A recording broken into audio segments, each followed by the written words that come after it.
La pregunta es, ¿cómo hacer para que la enseñanza o el aprendizaje no se nos torne una exigencia, o mejor dicho, una autoexigencia? Para que no ocurra esto, nosotros tenemos que estar en condiciones, ante la energía del aprendizaje, de la enseñanza, como dice la persona, sin ambiciones, realmente sin ambiciones, y teniendo la madurez de poder postergar metas personales que son las que obligan a veces que esas ambiciones o esa energía de competitividad esté tan presente, esté actuando, esté activa. Entonces, en estos tiempos, la persona que está abierta a la instrucción, genuinamente, que está abierta a la instrucción para elevar el planeta, para que el planeta sea quien se eleve, no él personalmente, para que el planeta sea quien se expanda, no él personalmente, para que el planeta sea quien se transforme, no él personalmente, entonces tiene que dejar la ambición de lado. Dejando la ambición de lado, las metas personales de lado, entonces la persona está ante la energía de instrucción, ante la enseñanza que está dirigida a él, ante esa ceremonia que lo incluye, como una parte de la conciencia planetaria dispuesta a abrir camino para todo el resto de las partículas. Pero para esto insistimos, no ambición, ayuno de ambición verdaderamente, y que las metas personales estén de lado. Aquel que ambiciona, aquel que está detrás del aprendizaje para lograr posiciones, ese no llega realmente a ninguna posición, porque no hay posición para la conciencia de modo genuino que no sea el acercamiento a la vida interna. O sea, realmente tomar posiciones en esta transición y desde el punto de vista interno es acercarse a la propia vida interna. Tomar posiciones es eso. Ascender es eso, superarse es eso. Entonces, en relación a la enseñanza, a la instrucción recibida, tenemos que tener en cuenta esta cuestión y de este modo. La ambición puede haber en cualquier lugar y de cualquier tipo, dentro y fuera de este ámbito también, obviamente. Y de hecho existió, existe y va a seguir existiendo, y es algo que hay que transmutar continuamente. Las personas no tenemos mucha conciencia de la presencia de la ambición, sobre todo cuando por algún motivo todavía tenemos tantos vericuetos desconocidos para nosotros mismos en nuestra personalidad. Por eso el autoconocimiento nos permite custodiar mejor y poder prever cuándo este tipo de invasión, esta energía que es invasiva, esta energía que siempre tiene la capacidad de convencer, de argumentar de un modo efectivo generalmente, por qué está presente y para qué. Cuando la ambición está presente, generalmente tiene una capacidad de convencimiento muy particular, y como energía es muy difícil de trabajar, porque la ambición puede estar tanto en un estado de conciencia básico, en un estado de conciencia mediano, y también en un estado de conciencia que se está acercando a aspectos superiores. Mientras el ser está encarnado bajo la ley de karma, tiene que hacer un trabajo con la ambición, continuamente. Claro que según en qué etapa sea y como esté experimentando eso, el trabajo puede ser más facilitado, puede llevarse de un mejor modo, o puede incluso no poder él en ciertas etapas trabajar con eso, y tiene que hacer lo que le corresponde con esa energía, que es transitarla. Hay gente que es ambiciosa de modo compulsivo, y la ambición se reviste de muchas maneras, se presenta de muchas maneras, se camufla de muchas maneras. Afán de progreso, lograr algo mejor para mi familia, ¿no? La ambición se puede camuflar de muchas maneras. Y bueno, la interpretación inmadura de lo que es la ley de servicio, eso está presente continuamente. Por eso muchas personas, o de una cantidad enorme de personas que creen estar sirviendo al planeta, solamente algunas pocas están haciendo eso, porque la mayoría no pueden dejar de lado la ambición o la especulación que está tan ligada a la ambición, para ver cómo se posicionan o de qué modo ejercen ese supuesto servicio. Si no estamos atentos, la materia que nos reviste tiene condimentos, tiene elementos que pueden presentar continuamente esa prueba. Por eso tenemos que estar muy atentos, ajustando continuamente la sintonía, porque la persona que va trabajando en pos de la vida planetaria se va movilizando dentro del esquema de necesidades. Y eso puede presentar nuevas pruebas, y de hecho pruebas que la mayoría no puede enfrentar. Pero si no está atento, también puede caer en algún atisbo de ambición, en alguna sombra de ambición. Y eso es muy importante que se tenga en cuenta. O sea, no se llega a un punto y se diluye todo. Hay algún escrito de la jerarquía inspirado que dice que el santo no es el que no tiene tentaciones, sino el que no cae ante las tentaciones. De todos modos hay muchos niveles de cosas y hay personas que están en relación a ciertas energías lo suficientemente estabilizadas, como para reconocer incluso cómo algunos aspectos de la realidad global y general, no la individual solamente, sino global y general, pueden estar continuamente impactando, golpeando en sus cuerpos, en sus trajes. Nosotros estamos inmersos en una aura planetaria que tiene un nivel de densidad, de desequilibrio, de inestabilidad muy grande, y todo lo que circula ahí podemos percibir como por momentos pega en nosotros, como una pelota que va y pega contra una pared. No quiere decir que la pared se caiga, pero pega contra la pared, rebota la pared, tiene un margen de vibración, acusa recibo de eso, y esto ocurre muchísimo. A veces un ser tiene lo suficientemente trabajado en energía, pero de repente el marco general donde él está inmerso hace que esas energías o esa misma energía, incluso por cuestiones que su propia conciencia interna, por esto no hay que soslayarlo, es así, su propia conciencia interna permite que ocurran para que él siga afinando, siga purificando, siga autoconociéndose, siga autopurificándose, aprendiendo por qué algunos aspectos de su conciencia todavía ofrecen blanco para eso. Porque para que alguien tire una pelota un frontón, tiene que haber un frontón. Si no, no sabe dónde tirar la pelota. Y de algún modo, esta cuestión de que a veces energías que ya están lo suficientemente trabajadas en lo personal, pasamos a trabajarlas en un marco más amplio, que es global, que es universal. Eso se da precisamente para que la ley se cumpla. Porque dentro de lo que es la ley de purificación, dentro de lo que es la ley de karma, pero en este caso dentro de lo que es la ley de purificación, hay una etapa donde el ser ya no purifica precisamente y exclusivamente por aquello que está en él y que tiene que ser expurgado. Para que la ley se cumpla, la partícula tiene que consumar realmente su participación de modo efectivo bajo ley de servicio en el universo del cual está formando parte. Y en términos de ley de purificación, eso significa empezar a purificar el universo del que uno forma parte. No solo el microcosmos que uno es, sino el macrocosmos en sentido, en este caso, individuo, planeta, ¿no? El macrocosmos representado por el planeta, el microcosmos representado por el individuo. Entonces es muy importante que él vaya asumiendo eso. Si una partícula no pudiera hacer que la ley se cumpliera en ese sentido, no podría salir de la ley de karma. Porque precisamente una de las cosas que más permite una partícula equilibrar su karma es que a partir de cierto momento todo proceso purificatorio y toda asunción de deudas es más amplia. Ese es el secreto por el cual una partícula a partir de cierto momento puede rendir cuentas kármicas en volúmenes enormes que hasta ese momento no podía, cuando la relación con esta posibilidad de rendir, de hacerse cargo, era exclusivamente individual, cuando todo lo que hacía era individual y todo lo que rendía también era individual. Voy a intentar pagar lo mío, o quiero pagar lo mío, no sé si todo, de a poquito, pero lo mío nada más. En cambio, a medida que el ser va viendo otras cosas, ya no mira la libreta a ver qué está ahí pagando. Todo monto le parece bajo porque empieza a comprender realmente toda su trayectoria, empieza a comprender cuánta interferencia habrá generado, cuánto rechazo habrá generado, cuánta oscuridad lo envolvió para no poder ver lo que ahora ve claramente. Entonces se da cuenta que incluso la misericordia está presente cada vez que le dan la factura, cada vez que va a pagar algo se da cuenta que está ahí, que la misericordia está presente, que dice, pero esto es barato siempre, porque con tanta deuda de tanto tiempo, esto va a ser barato siempre, no importa que me coloquen, va a ser barato siempre. Entonces ahí cambia la situación.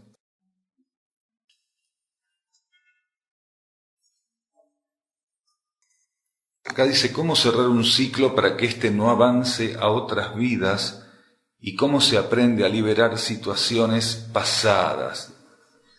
Primero, que un ciclo para la personalidad o para el ego no puede ser cerrado si no es por estrechar vínculos con la propia vida interna. Porque los ciclos no se cierran acá afuera y el alma dice, bueno, cerraste, bueno, te acompaño.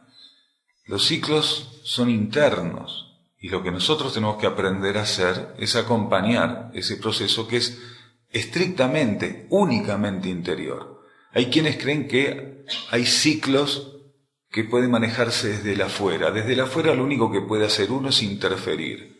Desde el afuera lo único que puede hacer uno es como un mal bailarín bailando con una bailarina perfecta. ¿Se entiende? La bailarina está dentro, el mal bailarín está afuera.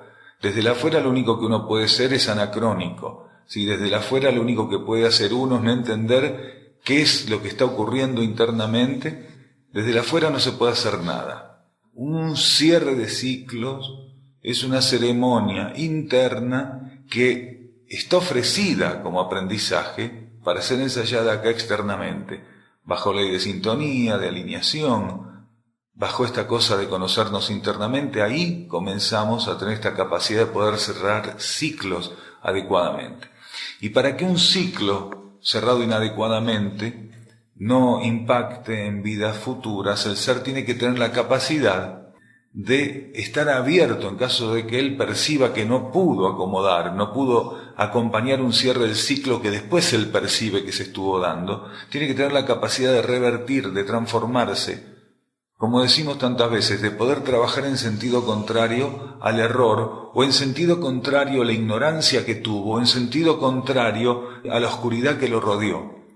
Quiere decir, buscar luz cuando estuvo en la oscuridad, abrirse a la instrucción cuando él se apañó en la ignorancia, realmente trabajar en sentido contrario al error cuando él estuvo equivocado. Entonces, la única forma de poder revertir esto de no poder acompañar un cierre de ciclo es estando en disponibilidad para subsanarlo. Claro que uno no va a poder cerrar aquel ciclo, no va a poder hacer algo puntualmente en términos de lo que no acompañó, porque cuando algo internamente se cierra y la personalidad queda fuera de esa ceremonia, quiere decir no puede acompañar, eso queda como deuda. Lo que el ser puede hacer a partir de ese aprendizaje, que es muy importante, es disponerse a reforzar el vínculo interior para que aquello que siga, que es un replanteo de la vida interna, porque si yo no pude acompañar un cierre de ciclo interior y quedé fuera de ese proceso de acompañamiento, automáticamente mi conciencia interna tiene que rever qué va a pasar conmigo y tiene que rever cómo ofrecerme lo que sigue. Incluso a veces la conciencia interna tiene que cambiar una parte puntual de su planificación, de la planificación que nos ofreció, cuando nosotros aquí no estamos en condiciones de entender de qué se trata ese acompañamiento, de cumplir con el cierre de etapas o de ciclos en este plano. Lo importante es concientizada la personalidad, de estar atenta para reforzar el vínculo interno y toda esa adaptación a partir de esa imposibilidad que tuvimos, toda esa adaptación que la vida interna se ve obligada a hacer, que nos encuentre disponibles, receptivos, con una verdadera y genuina intención de que no se repita lo mismo que antes. Si no podemos lograr ese posicionamiento, entonces sí puede ser que a partir de ese momento, aquello que no pudimos liquidar adecuadamente, acompañar adecuadamente, se torne un escollo que podemos arrastrar vidas y vidas enteras, dependiendo qué haya sido lo que no pudimos acompañar, dependiendo de qué se tratara ese ciclo. Hay ciclos que atañen a un cierto tipo de cuestiones y ciclos o etapas que atañen a otras que son mucho más importantes o que son etapas trascendentes porque se cierran ciclos mucho más amplios o son ciclos que coinciden en el término de lo individual con ciclos que pueden ser solares o planetarios, donde las cosas tienen que quedar plenamente definidas y a veces, como está ocurriendo en esta transición, en eso se está definiendo el destino inmediato del ser. En este momento muchos seres, como dijimos, según cómo encaren sus ciclos internos, cómo entran en sintonía con su interno y cómo asuman su presencia en la superficie planetaria, van a estar definiendo ¿qué? Por ejemplo, su rescatabilidad, que no es ninguna otra cosa que tal vez uno de los cierres de ciclo más importantes que la partícula, si no el más importante, vivió hasta ese momento. Habrá quienes tienen que ensayar no poder nunca con eso en esta transición y en este momento. Y es válido, de algún modo, porque si no fuera válido, la ley no lo coloca ahí como posibilidad. Pero también la ley nos dice que lo más válido es una economía real y que trabajemos del modo más sintético y elevado posible. Por amor, la ley ofrece todas las posibilidades, incluso las más bajitas para el que no pudo alcanzar ninguna de las otras, ni las más altas ni las intermedias. La ley siempre ofrece la salida, Incluso aquella salida que puede ser muy traumática a ojos del ser humano de superficie, a ojos de la personalidad, a ojos del ego, tan traumático como decir, un ser puede no quedar incluido dentro del contexto de los seres rescatables. Claro, eso puede ser patético, caótico desde un punto de vista, pero de otro punto de vista, para el cosmos es simplemente un pequeño detalle, algo que se subsana. Para nosotros tiene una dimensión, para el cosmos tiene otra. Pero sí vamos a tener que hacernos cargo, en términos de débito, de una gran cantidad de energía que dilapidamos en ese sentido. Tengamos en cuenta que todos los seres que tienen su conciencia interna despierta, en algún grado de despertar, y que siguen encarnados, es porque la energía les está diciendo, se puede, hágalo. Poder asumir todo lo que está acá con un grado de reflejo de la actividad interior del ser, de la propia actividad interna. La actitud de la que se habla siempre. Más que actitudes es actitud. Porque actitudes podemos contar 100.000, pero tenemos que tener la capacidad de reflejar una en particular en todas las que suponemos que son diferentes, pero que sin esa condición que tendría que estar en todas, no se cumple lo que la ley está buscando o lo que la ley está ofreciendo. Se desperdicia ese cumplimiento. La capacidad de heredar genes, quiere decir la ley de hereditariedad, está dada por el karma.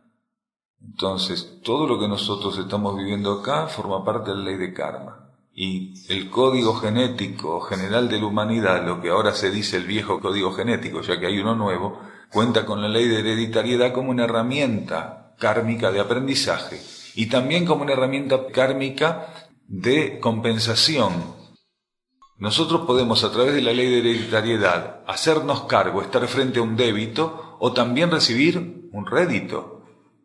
Tanto débitos como réditos, porque la ley de karma puede utilizar esa ley de hereditariedad para, entre comillas, favorecernos en una encarnación o en una etapa de una encarnación o, entre comillas, también perjudicarnos en cierta encarnación o en determinada etapa de una cierta encarnación. No es curo una parte o hago un trabajo de cura, un trabajo de transmutación, un trabajo de armonización en mi conciencia o logro un cierto trabajo de cura, armonización en mi conciencia, automáticamente se borran un montón de cosas. Nadie sabe qué ocurre. Nadie.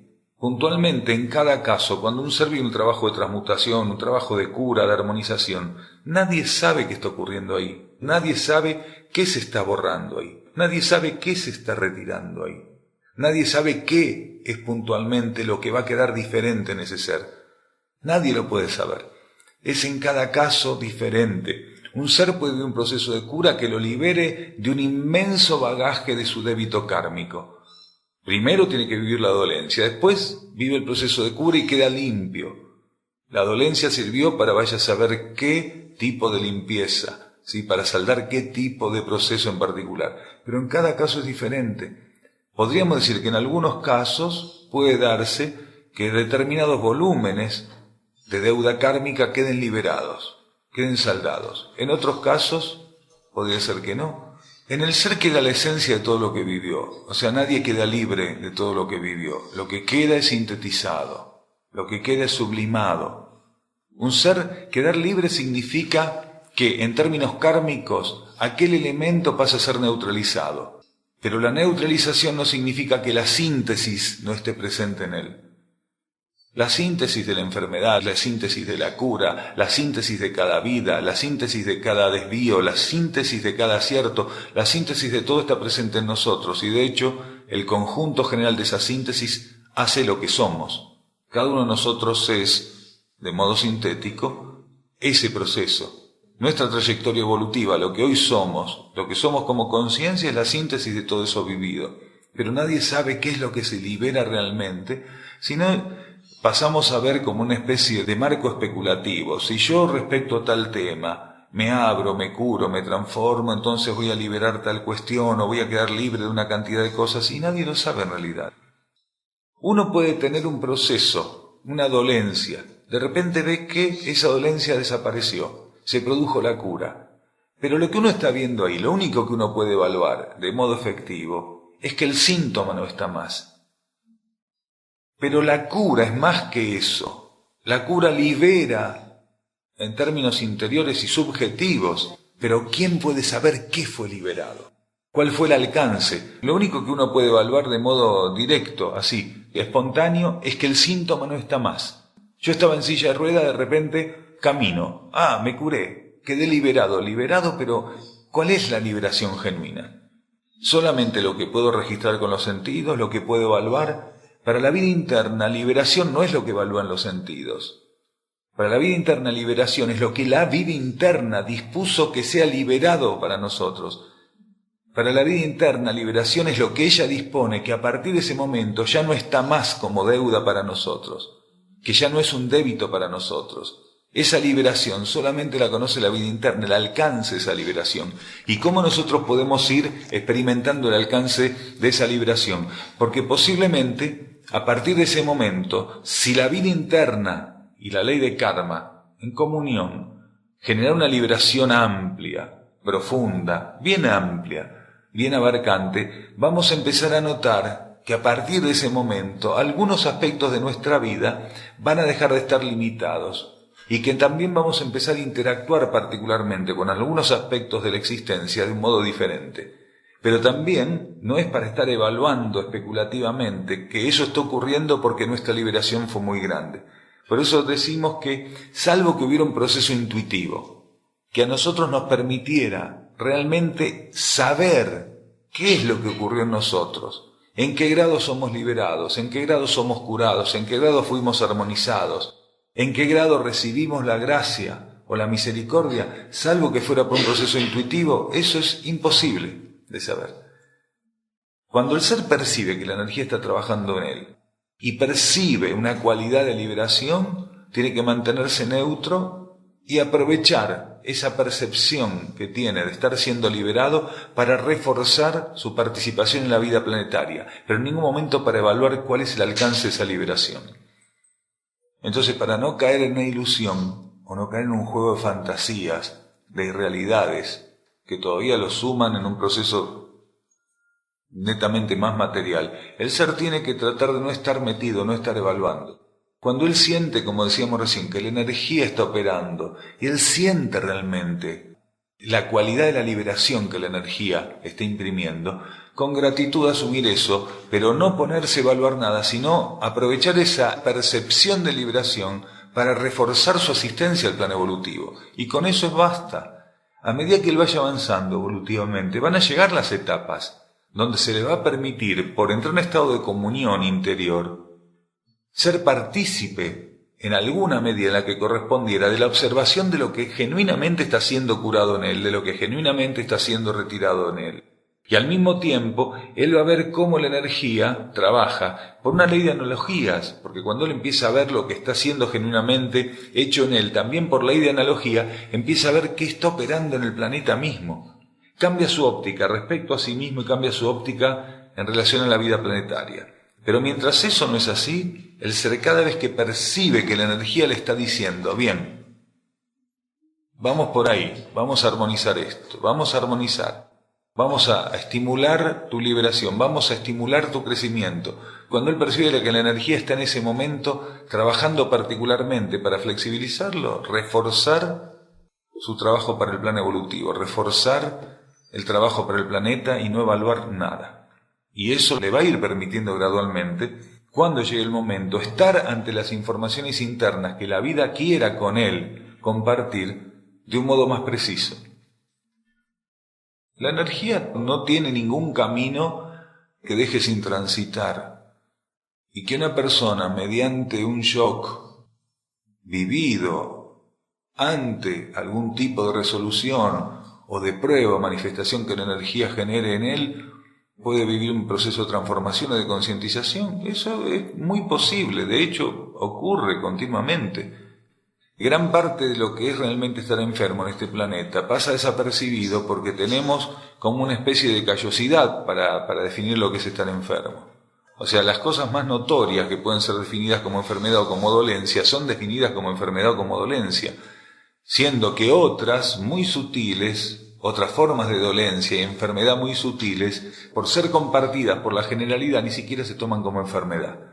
Y la energía está trabajando también sobre eso. Y de eso también tenemos que quedar liberados en algún grado. Desidentificarse de un modo amplio. Digamos que la sublimación de la desidentificación es estar atento para desidentificarse de lo que uno sabe que pasa, pero estar tan atento y tan amplio de no caer en la identificación con otras cosas. Quiere decir, desidentificarse de lo que uno percibe y de lo que uno no percibe también. Que la desidentificación sea como un acto de atención y de renuncia a estar identificados con algo en particular. Entonces ahí uno deja abiertas puertas. Porque una persona a veces puede no identificarse con lo que sabe que le pasa, pero sin querer, casi como un acto de compensación de ese proceso, empieza a fantasear con otras cosas. Ahí está, por ejemplo, el tema del control mental. No me identifico con lo que me pasa, pero empiezo a trabajar con la mente para crear un filtro, una cápsula, esto no me pasa, de esto voy a salir, no me identifico, no lo quiero, pero empiezo a hacer un trabajo, por ejemplo, el del control mental, que es un trabajo terrible. Porque el ser no se identifica con lo que le pasa, pero genera una realidad tan ficticia, o puede ser tan ficticia o tan macabra para él, en términos de terminar siendo mucho peor que la dolencia con la cual no se identifica y mediante un acto de control mental o un acto mágico intentar desarticular. Entonces es muy importante esto, de al no identificarnos con algo en particular, estar atentos para no tomar un sustituto, no generar una fantasía sustituta. Entonces ahí el ser es donde más se acerca a su propia esencia interna.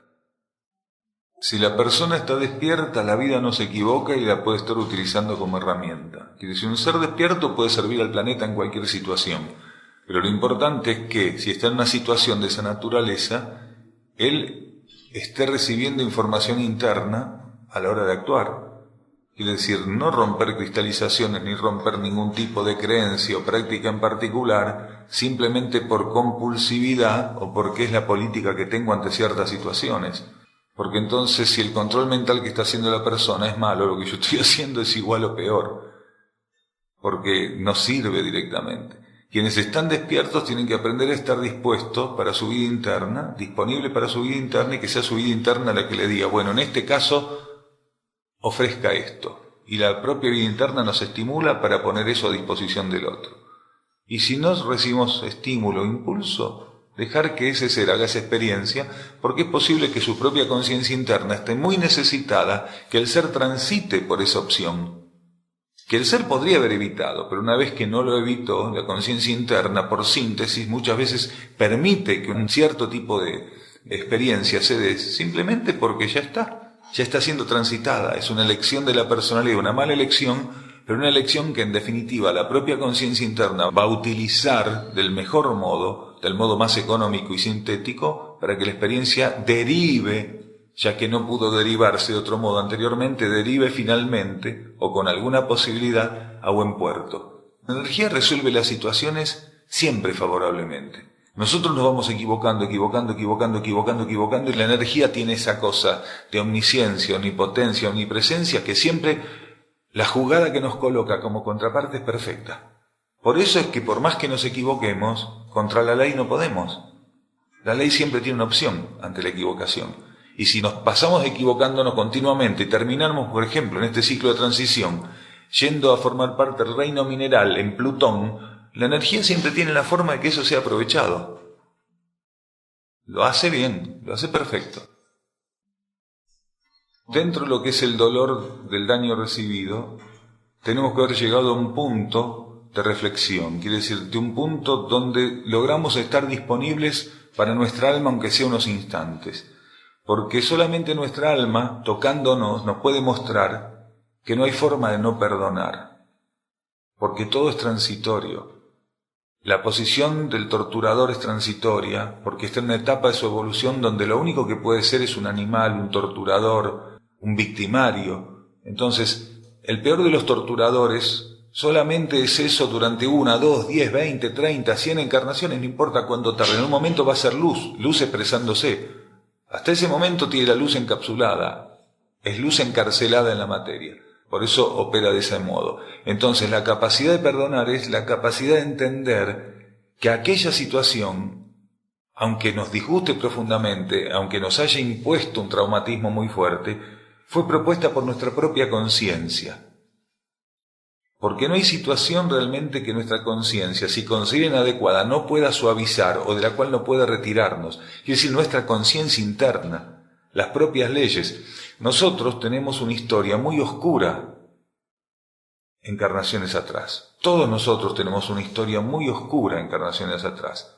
Hemos sido, todos nosotros, en algún momento, seres sumamente violentos, asesinos, vengativos, torturadores, sádicos, perversos. Hemos sido de todo, porque hemos sido de todo realmente en otras encarnaciones. No estoy hablando de 1 o 2 encarnaciones atrás, estoy hablando de unas cuantas encarnaciones atrás. Hemos sido todo eso y hemos también, porque si no, no podía comprobarse que lo éramos, lo hemos ejercido sobre otros, que también nos vieron como nosotros estamos viendo a este actual torturador, a este victimario actual que tenemos en el pasado, que tenemos en nuestra conciencia, en nuestros recuerdos, o en las marcas que nos dejó en el cuerpo o en la moral. Lo primero que tenemos que estar para emprender el ejercicio del perdón es darnos cuenta que el perdón no depende de nosotros, sino que depende de que nosotros entremos en sintonía con aquello que tiene de antemano todo perdonado. Nuestra partícula superior de conciencia tiene todo perdonado de antemano porque sabe que todo lo que ocurre forma parte del aprendizaje y la evolución de las partículas. Cuando nosotros nos sumamos a la voluntad de la vida interna, entonces también gradualmente empezamos a flexibilizarnos y aunque nos cueste un poco al principio y a lo largo de ciclos, también con anticipación empezamos a tomar esa actitud que aunque no sea consciente totalmente, y es más, aunque sea totalmente inconsciente, es la capacidad de poder perdonar incluso de antemano lo que no ocurrió, porque sabemos que todo lo que nos va a plantear la energía, las leyes, en alguna medida, para la personalidad va a ser traumático, para la personalidad va a ser injusto, para la personalidad va a ser algo desagradable. Del mismo modo que algunos otros aspectos también sabemos que van a ser lo contrario, lo desagradable, lo contrario, lo traumático, ¿no es cierto?, lo contrario, lo triste. Entonces tenemos que tener esta capacidad de entrar en sintonía con aquella partícula nuestra de conciencia que todo lo tiene perdonado de antemano. Y esa es la voluntad superior presente en nosotros. Cuando nosotros adherimos profundamente a nuestra voluntad superior, empezamos a tener perdonado de antemano todo. Y ante toda situación, el perdón está presente como energía, pero no el perdón humano, que es un perdón caprichoso, sino el perdón genuino, que es la actitud del ser permitiendo que sea la misericordia divina la que opere, y no el perdón humano, que tiene condicionamientos tan puntuales como el estado de ánimo, como las preferencias, como las dificultades. Un ser puede no perdonar simplemente porque él tiene dificultades muy graves, que podían ser identificadas incluso como obstáculos evolutivos. Mucha gente no puede perdonar, no por la gravedad del agravio, sino por su ineptitud en muchos sentidos, por sus grandes dificultades evolutivas. Entonces, el perdón tiene que ver con esta capacidad de flexibilizarnos y entrar en sintonía con la voluntad interna, que siempre nos va a estar mostrando que eso ocurrió porque era necesario, que eso ocurrió en el marco de todo un proceso muy amplio, muy profundo y oculto, que a veces no podemos entender a primera vista, pero que algún día vamos a llegar a comprender. Si la misericordia es una ley, el perdón es la ley aplicada.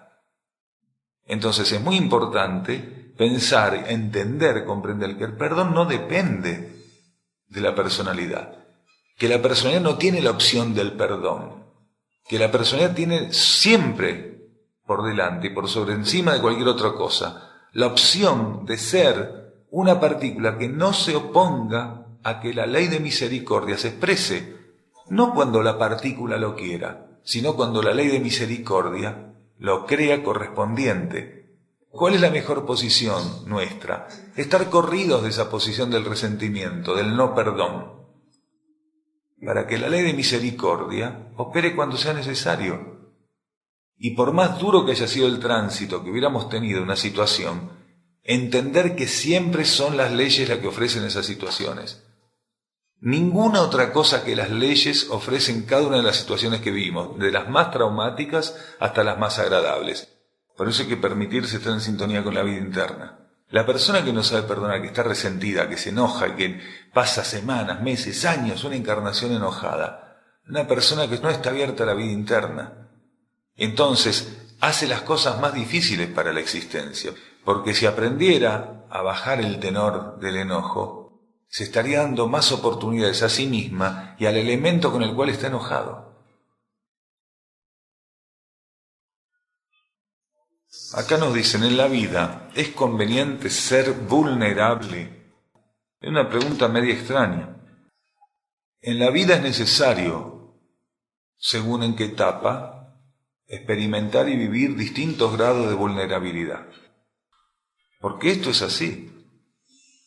Dentro de lo que es la ley de karma material, la sensación de vulnerabilidad, a veces, dentro de lo que es el proceso kármico, es una de las cuestiones que permiten que el ser pueda ser acotado, pueda ser conducido o pueda ser prudente en etapas donde no sería prudente por madurez, sino que sería prudente por especulación.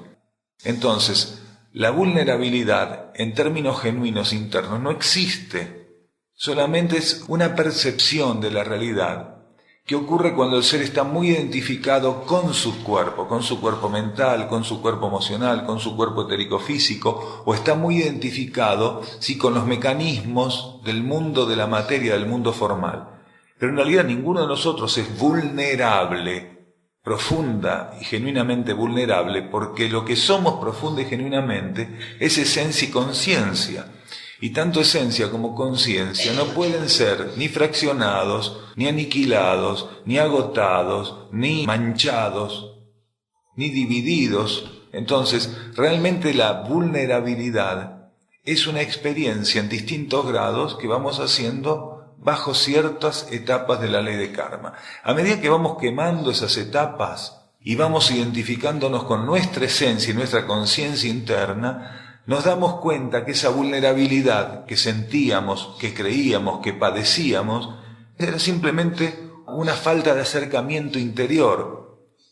Lo que sí nos muestra la vida interna, cuando nos acercamos a ella, es cómo operar de un modo tal que del modo más efectivo, más económico, más sintético, los vehículos que utilicemos estén en menor fricción con el campo del universo en el cual están actuando. Entonces, la vulnerabilidad puntual, que puede darse por fricción, que puede darse por interacción de esos vehículos con el universo del cual están formando parte, se suaviza, se armoniza, porque el ser ya no está encontrado con ese universo, no está en choque con ese universo, ni mentalmente, ni emocionalmente, ni etérico-físicamente. Entonces ahí empieza una armonización de su campo mental, de su campo emocional, de su campo etérico-físico, desde el acercamiento a la vida interna para con la relación del universo en el cual está actuando. Entonces, acercado a la vida interna, cercano a la vida interna, en sintonía con la vida interna, él se da cuenta que la vulnerabilidad simplemente termina siendo ni más ni menos que una especie de esbozo que se define finalmente cuando él tiene que entregar los trajes al reservorio de átomos planetario. Él sabe que en realidad esos trajes tienen un tiempo, tienen un margen. Mientras la voluntad interna los necesite, esos trajes van a estar ahí.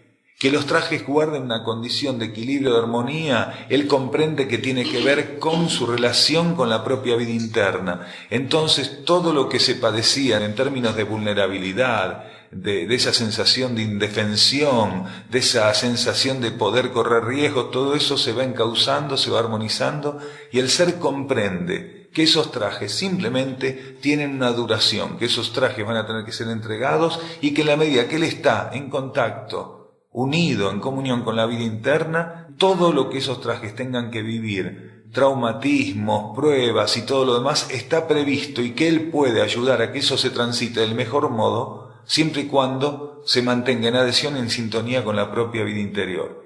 Sentirse vulnerable tiene que ver con esta relación o esta compulsión de identificación con la materia y el alejamiento que tengamos o la brecha establecida con la propia vida interior. Solamente la vulnerabilidad o la sensación de vulnerabilidad, recordemos que es mientras está bajo ley de karma.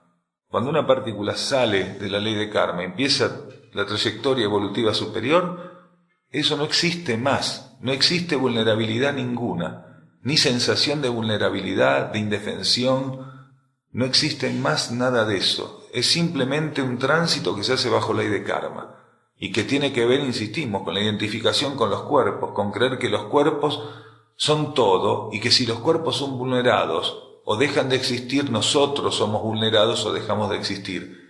Es alejarnos de esta comprensión de que somos realmente inmortales, indivisibles, que realmente somos esencia que no puede ser deteriorada, que no puede ser aniquilada.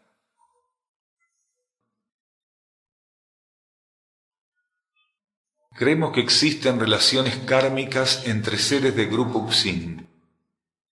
¿Cómo abordarlas?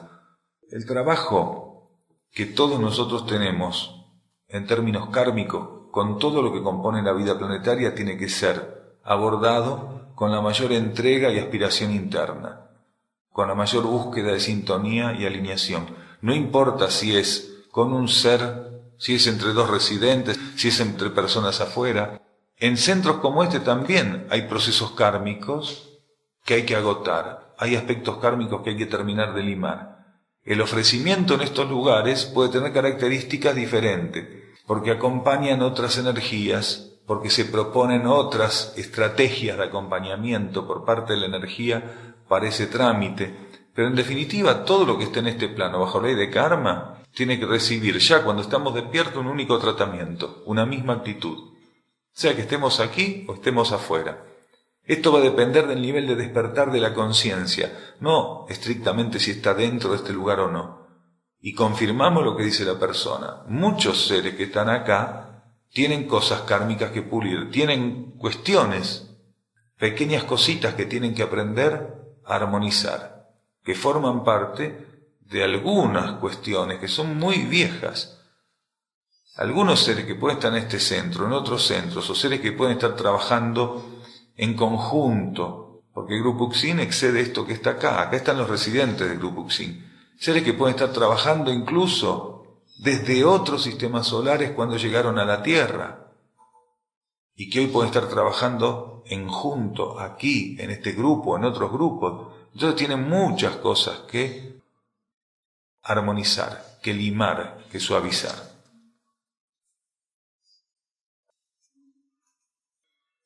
Un día miércoles dijo que la asistencia al plan evolutivo nos ampliaba en conciencia. ¿Puede hablar de esto?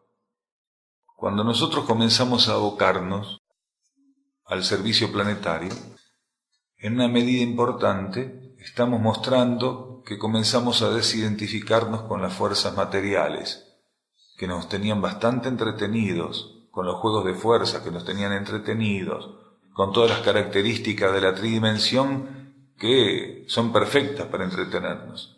Pero cuando ya estamos en etapas donde comenzamos a percibir que tenemos un compromiso interno con el planeta y nos decidimos a asumir ese compromiso y a consumarlo, entonces comienza una ampliación de conciencia. Ya asumir eso es estar mostrando una ampliación de conciencia, pero a su vez puntualmente estar asumiéndolo conlleva otras ampliaciones de conciencia, porque en la medida que vamos asumiendo el plan evolutivo, hacemos algo tan simple y efectivo como comenzar a olvidarnos de muchos de los requerimientos egoicos o personales que continuamente esgrimíamos en el diario vivir. Al quedar postergados, o al quedar raleados, o al tener otra posición dentro de nuestra escala de valores, ese requerimiento personal, esos requerimientos de la personalidad, nos vamos ampliando en conciencia, porque al salir de esta sintonía con las fuerzas materiales, entramos obviamente en sintonía con energías que son más sutiles, conducentes y efectivas, y que son las que realmente nos pueden ampliar en conciencia. Mientras estamos identificados con las fuerzas materiales, nuestras ampliaciones de conciencia siguen ritmos que podríamos llamar naturales, ritmos muy lentos. No es que no nos ampliamos en conciencia cuando estamos identificados con las fuerzas materiales, pero nuestra ampliación de conciencia sigue los ritmos de la materia, que es decir, los ritmos naturales, los ritmos de todo lo que está en el mundo material, que está expuesto a las leyes naturales, a las fuerzas, a las energías, a las leyes, a los componentes de la vida natural. Entonces, cuando empezamos a asistir el plan evolutivo, cuando empezamos a ver en el planeta otra cosa, cuando empezamos a comportarnos de otra manera, empezamos a entrar en resonancia y en relación con las leyes supranaturales, tanto las propias como las planetarias.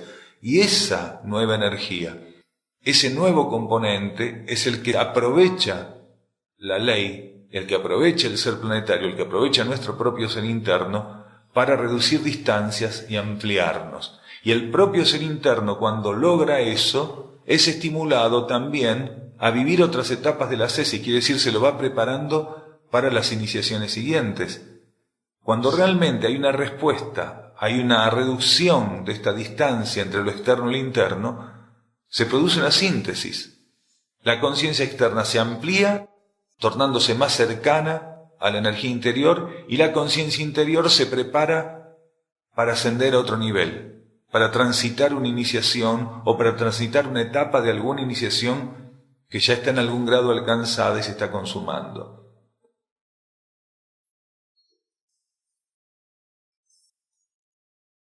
¿Por qué algunas personas con bastante conciencia y cierta evolución deben a veces trabajar en empleos donde su verdadero potencial se puede aplicar en pequeña medida? ¿Deberían intentar salirse de esas ocupaciones o para su alma es indistinto de qué trabajen?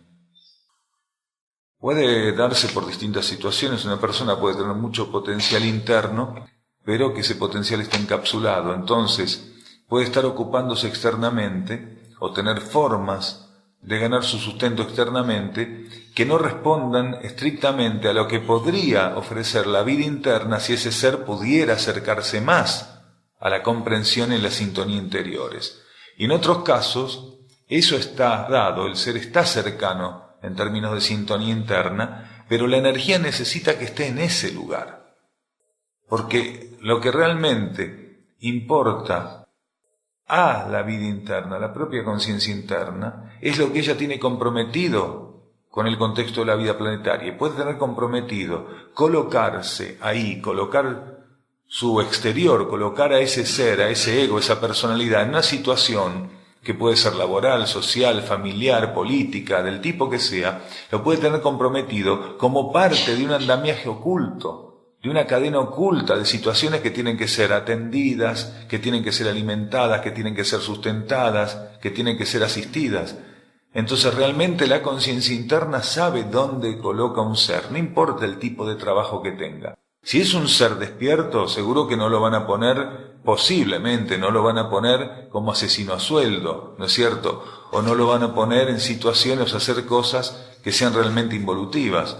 Pero dentro de los trabajos aproximadamente normales, que en realidad desde el punto de vista interno ninguno obedece la norma superior interior, pero normales, con cierto tipo de características, muchísimos seres despiertos están ahí ocupando roles, lugares, que aparentemente son del montón. Del montón. Y esos seres tienen que aprender a confirmar si les corresponde estar ahí y vivirlo con gratitud, vivirlo con verdadera vocación de servicio, con entrega y sin especular si necesitarían o deberían estar en otro lado, o en un mejor trabajo, o en un trabajo que evidentemente fuera evolutivo. La energía necesita de distinto tipo, de cualidades y conciencias en toda la faz de la vida planetaria y las coloca donde las necesita.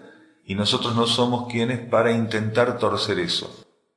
Por eso muchas personas que tienen este concepto de que debido a su evolución no podrían estar trabajando o no podrían estar trabajando de tal cosa porque su evolución tendría que permitirles desenvolver otro tipo de cuestiones, pueden estar pasando por una prueba, pueden estar pasando por una distorsión, y al rechazar y no hacer ese trabajo como realmente lo tienen que hacer, con neutralidad, con efectividad, con vocación interna, pueden estar generando una interferencia que dentro, como decíamos, de una trama oculta, puede hacer una gran interferencia incluso, para que ciertas energías se puedan dar o puedan circular del modo adecuado.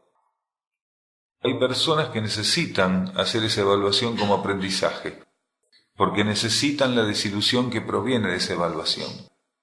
Hay personas que no pasarían por la enriquecedora experiencia de la desilusión si no se plantearan ciertas cosas. Nosotros tenemos que entender que el camino de la desilusión es un camino muy amplio y muy generoso, y que no tiene una sola vía, un solo carril para experimentarse. La desilusión acá en este planeta y las formas de desilusionarse tienen que ser muy amplias, muy vastas, porque la forma de ilusionarse es muy amplia y muy vasta. Entonces hay personas que tienen que preguntarse muchas veces cuestiones como esa y otras tantas preguntas. Hay personas que tienen que pasar por la evaluación propia y ajena, hay personas que tienen que pasar por muchísimas cuestiones simplemente para llegar a eso que es tan efectivo, que es tan maravilloso, que es la desilusión. Y ciertos seres con determinadas características evolutivas o matices de rayo o linaje, si no se hicieran cierto tipo de preguntas alguna vez, desilusionarse sería un poco más difícil. Estaría un poco más difícil esa cuestión. No nos olvidemos que la desilusión es uno de los trabajos más efectivos y de paso obligatorio que todos tenemos acá en el planeta. Nadie va al Padre si no es por medio del camino de la desilusión, porque ilusionado ninguno llega.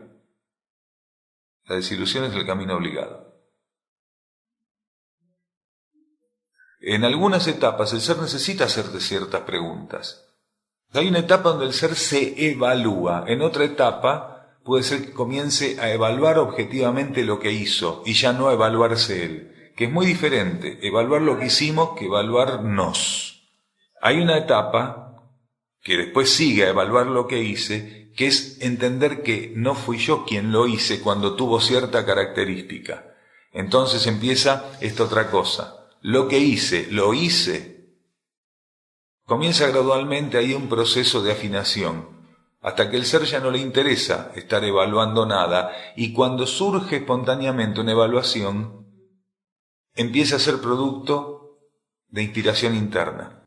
Nosotros, si estuviéramos más receptivos, una señal, un símbolo nos permitiría entender mejor lo que hicimos.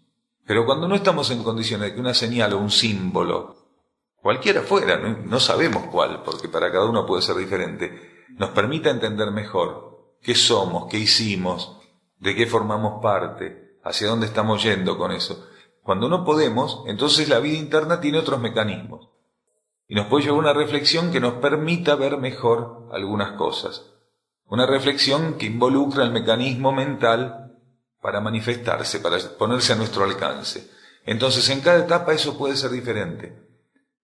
Y de hecho es muy diferente evaluarse por ambición, por comparación, por competitividad, por complejo de inferioridad o de superioridad, que espontáneamente entrar en un estado reflexivo donde la conciencia interna, por no encontrar otro lenguaje ni otro modo, nos coloque ahí la cuestión. Y emerge en nuestra conciencia, ante nuestros ojos, algún aspecto de la realidad que si no fuera así no podríamos captar. Es una forma de evaluación.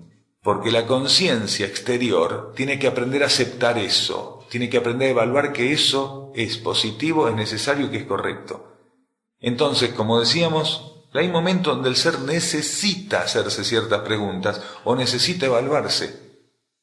Hay un momento donde se empieza a unificar la conciencia y ese paso previo de aceptar lo que la vida interna me está dando, evaluar que es cierto, que es así, también se esfuma. Empieza a darse un carácter unitivo con eso. Emerge y no hay un planteo. No tengo que llegar a conceptualizar o a vivir que estoy diciendo que aquello es evaluativamente correcto. Que por medio de la evaluación yo voy a consensuar con eso. Pero hay etapas donde sí lo necesito. O sea, el corrimiento de la conciencia y el llegar a posiciones donde se nos permita entender y avanzar es continuo. Es continuo. Entonces, una herramienta que podemos estar necesitando en una etapa de un modo puntual, a lo largo de todo ese transcurso, se va modificando. La herramienta sigue existiendo, pero la posición de la herramienta, lo que nos va mostrando, y depende en manos de quien esté, también hace la diferencia. Cuando la evaluación es racional y especulativa y tiene que ver con la ambición o con la identificación de los juegos de la materia, la evaluación es una cosa. Cuando la evaluación como herramienta la ofrecemos a la vida interna, pasa a ser otra. Y cuando la evaluación desaparece como herramienta, también es otra etapa. Hay un momento donde la persona entra en etapas donde la cosa está ahí, aparece ahí, y en vez de ser como en otras etapas, bueno, ¿cómo hago con esto? Aprende a quedarse como una especie de quietud. Tiene que aprender a quedarse así. Y en vez de mover el mecanismo racional intencionalmente, uno se queda así ante eso. Y empieza a ver, hay una fisurita en ese sistema. Y uno empieza a ver que hay otra cosa. Y aprende a quedarse más quieto en vez de evaluar. Y ve como lo mismo que le están mostrando es como la luna, tiene otro lado. En la evaluación generalmente uno llega solamente a un lado de la luna. Mientras que si estamos ahí ante eso y aprendemos a quedarnos quietos y receptivos, no sabemos cómo, pero podemos ver el otro lado de la luna, que es el más interesante. Entonces, eso es un paso al cual todos vamos a llegar. Eso está en el camino de todos nosotros. Dejar de trabajar con el izquierdo evaluando y estar así. Entonces, uno se relaja y se está todo bien. Y pierden gravedad las cosas. Si bien uno sabe que algunas cosas son graves, no se magnifica, pierden gravedad, uno deja de ver solamente aquellos aspectos que parecen más graves y empieza a ver que hay elementos de liberación de la situación, que son efectivos accesorios de la situación y que son los más interesantes dentro de la situación.